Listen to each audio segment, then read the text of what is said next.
So just a heads up for you fine folk, your boy's going on vacation. As I've been adding layers to these videos, the editing has gotten that much more time consuming, and I need a little break. So it's off to the lake house for me, and assuming that I don't disappear due to perfectly normal circumstances, I'll see you again on the 30th! Thanks for spending some time with me, and enjoy the conclusion of our first flower sake experience. Well, alright then, ready to get this party started. So the first thing that I wanted to start to do today, I wanted to take all of these frames and copy them over to their respective spots in the loop. I want to get that organized a bit. Yeah, so I've got the in-between that's on either side of this frame that I need to do. So I guess that would be right meh and right meh. I have to create this large one, which is halfway between here and here. So our little buddy going over here to the stage right-hand side. And then, of course, I have to do the favored versions here and here. Then all of that will get organized and plopped into its respective spots around here. And this section's all finished, though. I finished that yesterday. So I only need to do my in-betweening and my frames and my organizing. So let's get this party started by trying to get all of this organized.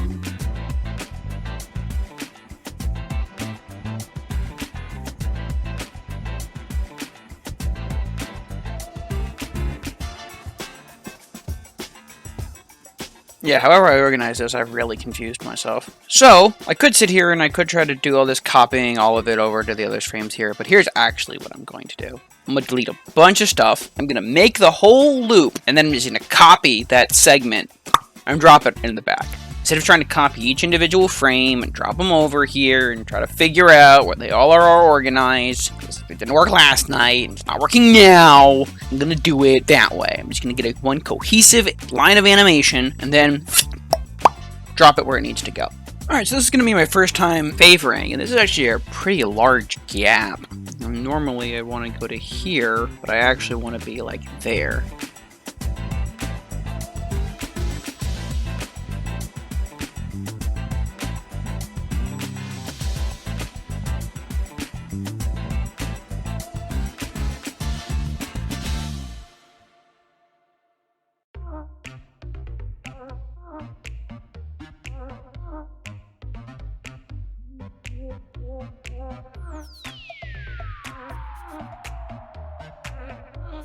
So it looks like while the right arm gives us that nice waving arc, the left arm just shoots straight out. So the left side is actually pulling the body over.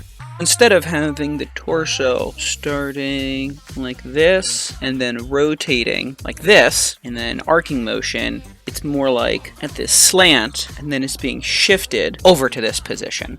Actually, now that I think about it, both of these are happening at the same time. This is occurring over here with this arm, as this side of the body swings over, but this side of the body is just being pulled linearly.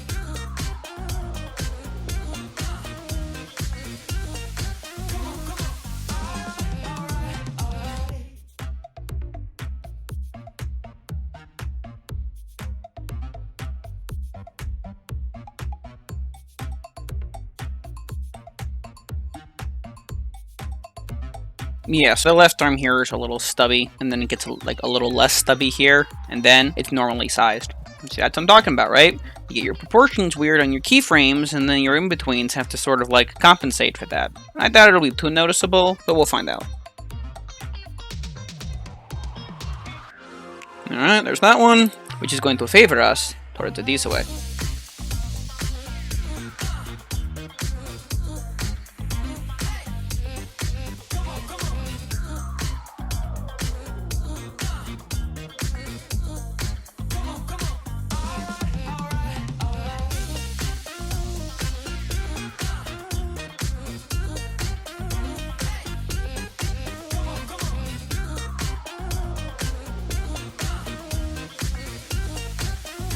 So on the previous frame, I have the top of the sack arcing upwards, and on the following frame, I have the top of the bag arcing downwards. So on this in between here, it would make sense to have it be a straight line.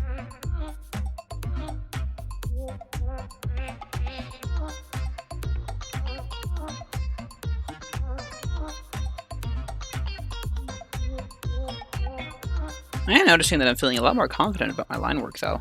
I mean, yes, I'm spending a bajillion clicks to redo the lines over and over again, but I don't feel an overwhelming need to do the line petting that I was doing before. Now it's just, does that work? No? Does that work? Oh yeah, that's what I want. Alright, cool. Next line. Nice to feel a little confident about technique after all this time. Not necessarily that the work that I'm doing is particularly impressive, but that I just feel better about it.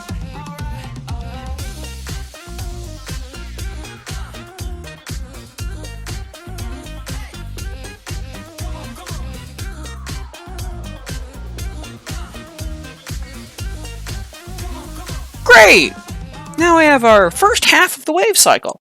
Gotta do the second half, which is this. See you. Ah, my old friend! The wave to the right. We meet again on the field of battle.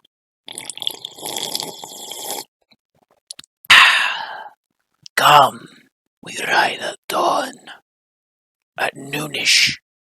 We ride at noonish. Alright, so let me take some time here and figure out what are we doing?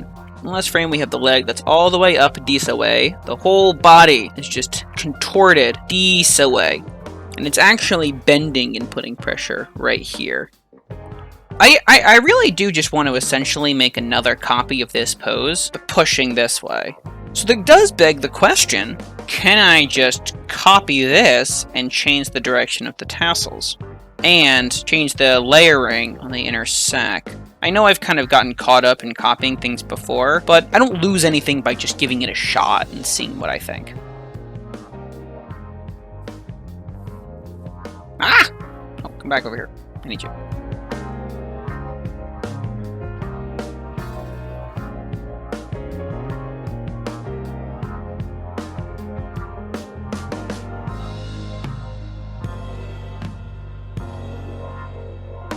Okay, so I can definitely keep the top, and I can actually keep this. I just need this leg to go up a little bit, so that way instead of being here, it's more here.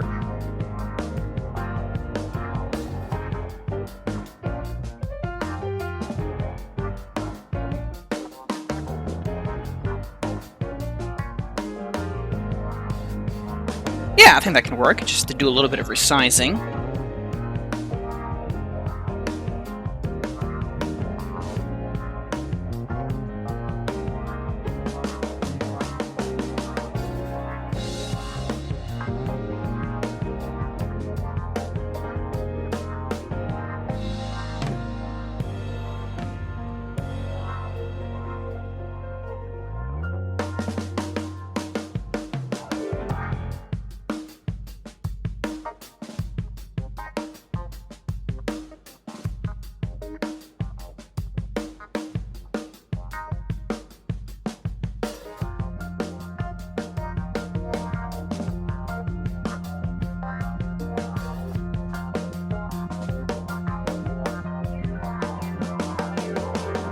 Alright, now which direction are we favoring with this one?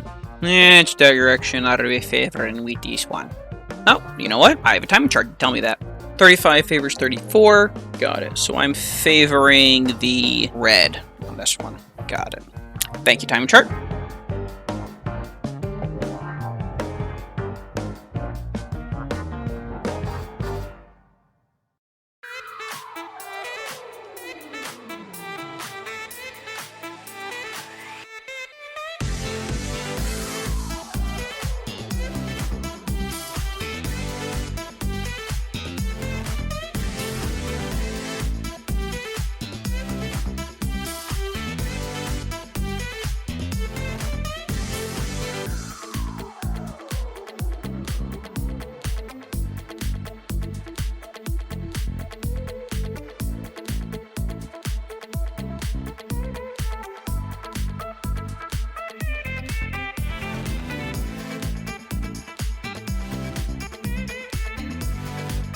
Cool, cool.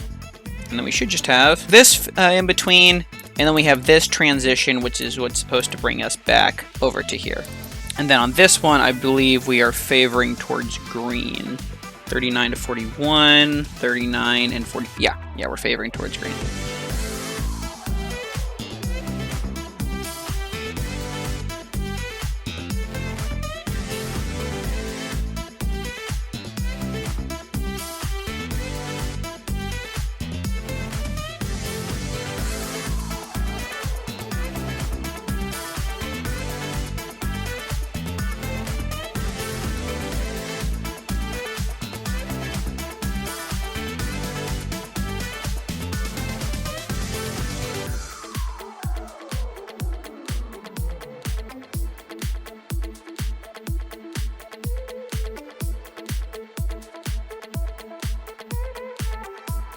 Alright, let's go make sure that everything's nice and clean.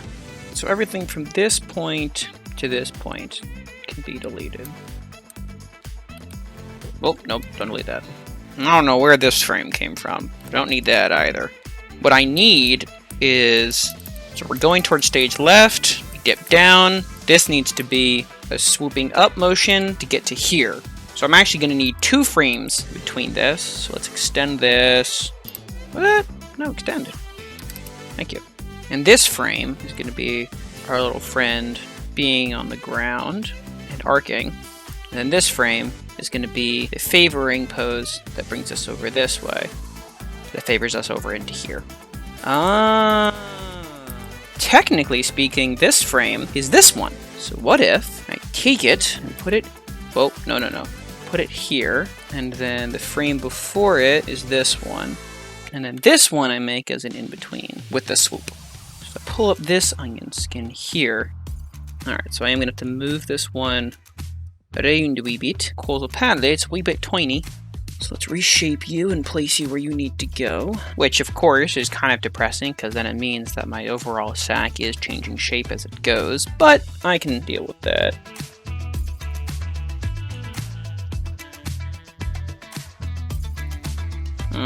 No, I am going to have to make a whole new one. Which is fine, because I think these are the last 2 frames that I'm going to have to make. And since I already have the ending, I just have to make these 2 frames, copy them over, create a loop, and then I'm done.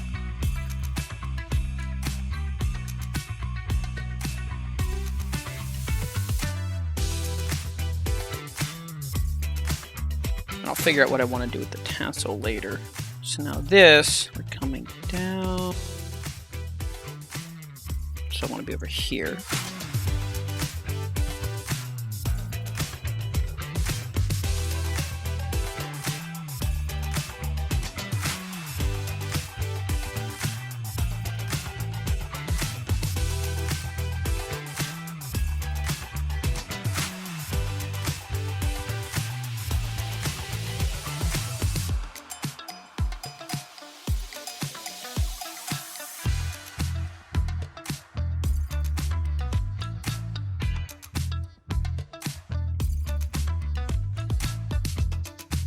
Yeah, I'm starting to feel like I'm getting a lot more deforming in my work here. This is, if I isolate this, this is a pretty terrible looking sack here.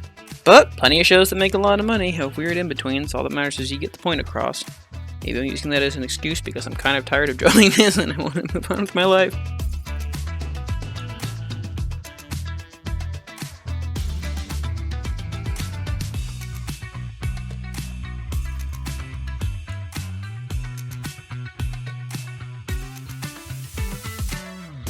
Jesus, these are getting worse and worse with every passing drawing. Oh.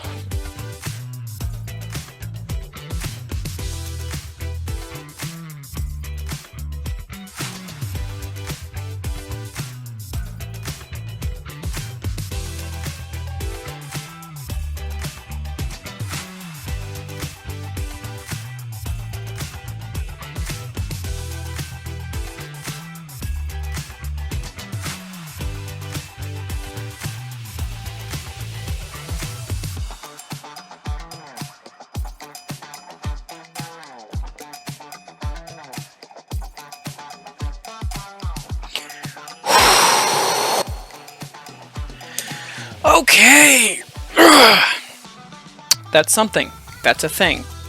It has many flaws, but it is a good start.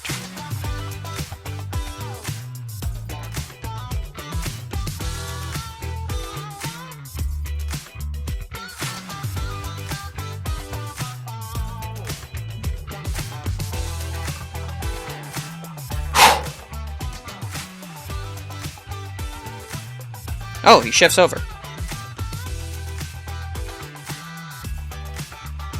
Okay, wait, we can do this.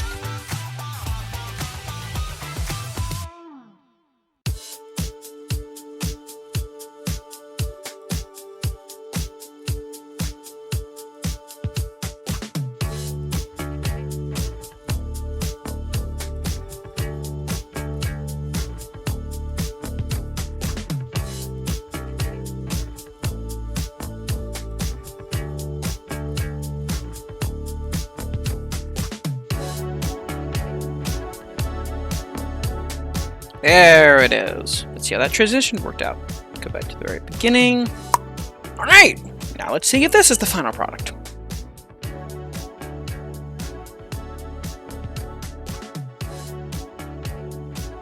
Yes, yes, it is.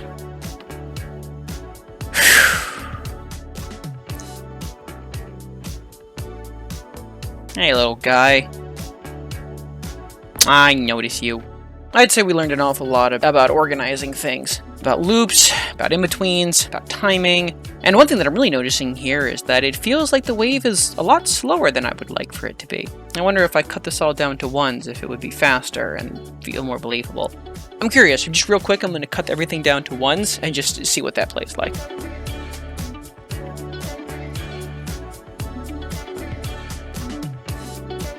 And so on ones, we look like this.